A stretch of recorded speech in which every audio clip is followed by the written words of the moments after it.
নমস্কার আমার প্রিয় বন্ধুরা, কেমন আছো তোমরা? সবাই ভালো আছো, সুস্থ আছো, আমরাও ভালো আছি। আর আমার চ্যানেলে সবাইকে স্বাগত আর অনেক অনেক ভালোবাসা জানিয়ে ব্লগটা শুরু করছে।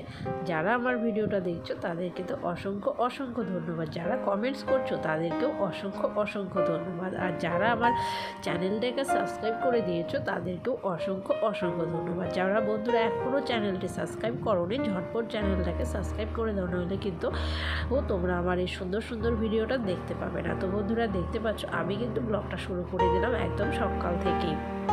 সবার প্রথমে বিছানাটাকে তুলে নিচ্ছি, আর তুলে নিয়ে তো জানোই যে কী কাজকর্ম থাকতে পারে।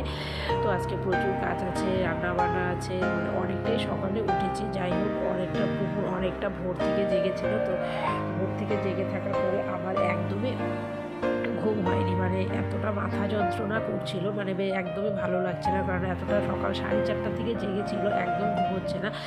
তো এইভাবেই ছিল। তারপরে সকালবেলা উঠেই গেল, অনেকক্ষণ ধরে ধরে থাকার পরেও ঘুম হয়নি। তো বন্ধুরা দেখতে পাচ্ছ আমি কিন্তু বক বক করতে করতে এদিকে বিছানা উঠানো আমার কমপ্লিট হয়ে গেছে। তারপরে চলে গেলাম জামা কাপড়গুলো একটু গুছিয়ে রাখতে, কারণ একটু এলোমেলো হয়ে গেছে, তো ভাবলাম একটু গুছিয়ে রাখি। তারপর এই দিকটাতে গুছিয়ে টুচিয়ে তারপরে চলে গেলাম আমি আমার আলনার জামা কাপড়গুলোকে সবগুলো ভাঁজ করে রাখছি, কারণ জামা কাপড়গুলো তো একটু লেটেই ধোয়া হয়, আমাদের একটু দেরিতে শুকায়, তার জন্য তো ওই জন্যই একটু দেরিতেই গুছিয়ে রাখা হচ্ছে। আগে সকাল দিকটাতেই গোছানো হতো, এটা যেমন ধরো দুপুরবেলায় আগের দিন গোছানো হয়ে যেত। তো যাই হোক, এই দিকটাতে সব কিছু গোছগাছ হয়ে গেছে। হয়ে যাওয়ার পরে কিন্তু আমি চলে গেছি বন্ধুরা রান্নাঘরে। আর এই রান্নাঘরের কাজ তো তোমরা জানোই যে কী করবো, রুটি বানাবো। আর আজকে আটা একদমই কম নিলাম, বেশি আমি নিইনি, কারণ জানো ওইদিকে রান্না আছে। তো ওই যে বড়মশাইকে খাবার বানিয়ে দিতে হবে, টিফিন বানিয়ে দিতে হবে, ভাত নিয়ে যাবে, তো তার জন্য আমি সবটাই রেডি করে নিচ্ছি। তো রেডি করে নিয়ে রুটিগুলোকে বেলে নিচ্ছি, বেলে নিয়ে তারপরে এদিকে আবার ডিমের কারি করবো, বেশি কিছু করবো না। আর ওদিকে ভাত বসিয়েছি। যাই হোক, আজকে সকালবেলার রান্নাটা কিন্তু আমিই করছি পুরোটা একদম, কারণ কি আজকে আমি অনেকটা সকালেই উঠেছি, তোমাদেরকেও আমি বলেছি। আর এদিকে রুটি হচ্ছে পুকুরের জন্য 3টে রুটি বানাচ্ছি। দেখা পুকুর ধর এতগুলো খাবে না, পুকুর খাবে 1.5টা কি দুটোও খাবে না। ও ধরো আমি মেখে টেকে নিই, পরে ফেলানো যায়, কেন কি বলো তো, মায়েদের মন বুঝতেই পারো, এরকমই হয়। বাচ্চা কতটুকু খাবে, সব থেকে মনে হয় যেন বাচ্চাটা যেন বেশি খায় এরকমই মনে হয়। কিন্তু দেখো ওরা তো আর খেতে চায় না, ওরা এরকমই হয়, আর ওরা তো ফেলবেই। তো মায়ের মন তো যে ফেলা নষ্ট হয় হোক, তবু যেন ওর পেটটা যেন ঠিকঠাক ভরে, যেন কমতি না হয়। তো এটা মনে হয় না যেন আজকে কম নিলাম, যা ছেলে মনে হয় আমার একটু খেত। এই হচ্ছে মায়েদের মন বলো, মন বোঝা অবোঝা। আর দেখতে পাচ্ছ ভিডিওতে আমি এখন দেখছি আমার মালার লকেটটা পেছন দিকে হয়ে আছে, আর কি করি বলো। আর এদিকে একটু পেঁয়াজ ঘষে নিলাম, কারণ শর্টকাট রান্না। তো আজকে তোমাদের টিপস দিয়ে দিচ্ছি, সেটা হচ্ছে শর্টকাট ডিমের কারি কী করে করবে। দেখো, আর লঙ্কা কুচু কুচু করে কেটে নিয়েছি, আমি একদম কাঁচি দিয়ে কেটে নিয়ে তারপরে পেঁয়াজটাকে ঘষে নিয়েছি। আর সব রকম মশলা একটু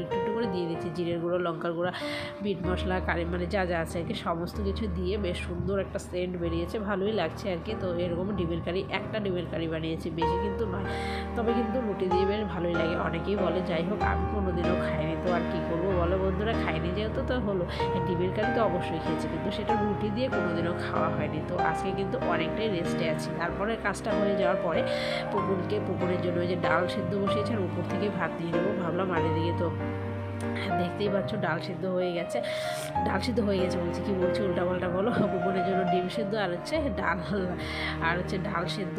ডাল সেদ্ধর মধ্যে হচ্ছে পেঁপে টেপে সব কিছু দিয়ে দিলাম। আর এই যে আজকে কাটবো মাছ, কতদিন বাদে যে মাছ কাটছি সেটা তোমরাও জানো না।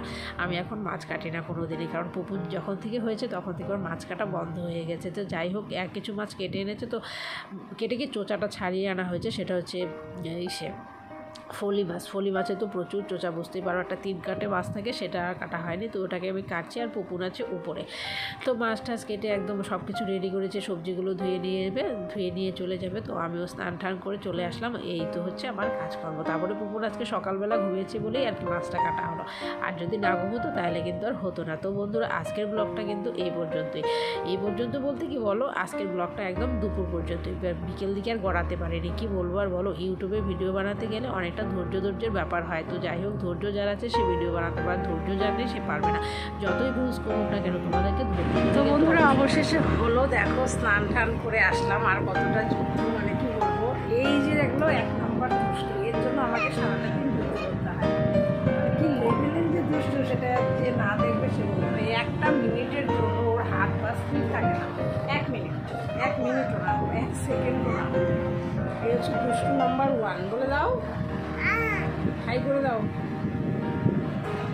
দেখতে থাকো ব্লগটা। স্নান টান সব হয়ে গেছে, এখন বকুনকে খাওয়াবো। আজকে সকালবেলা ঘুমলো তো, এখন বাজে 1:15, 1:30তে খাওয়াবো। খাইয়ে দাইয়ে দেখা যাক, খেতে খেতে ধরো আরও 1 ঘন্টা, 2টো 2:30টার দিকে বানানোর চেষ্টাটা শুরু করবো। দেখা যাক কতক্ষণে সেই দিন আসে যে ঘুমোবে। তো এখন এই পর্যন্তই। আর ইউটিউবে ধৈর্য না ধরলে সফলতা পাওয়া যাবে না। আমি কিন্তু ধৈর্য ধরে আছি, তোমরাও থাকতে চাইলে, তোমরা যদি সফলতা পেতে চাও অবশ্যই থাকতে চাও। দেখতে পাচ্ছ একদম বিকেলবেলা চলে আসছে, আর একটু সুন্দর করে গুছিয়েছি ঘরটা। আজকের ব্লগটা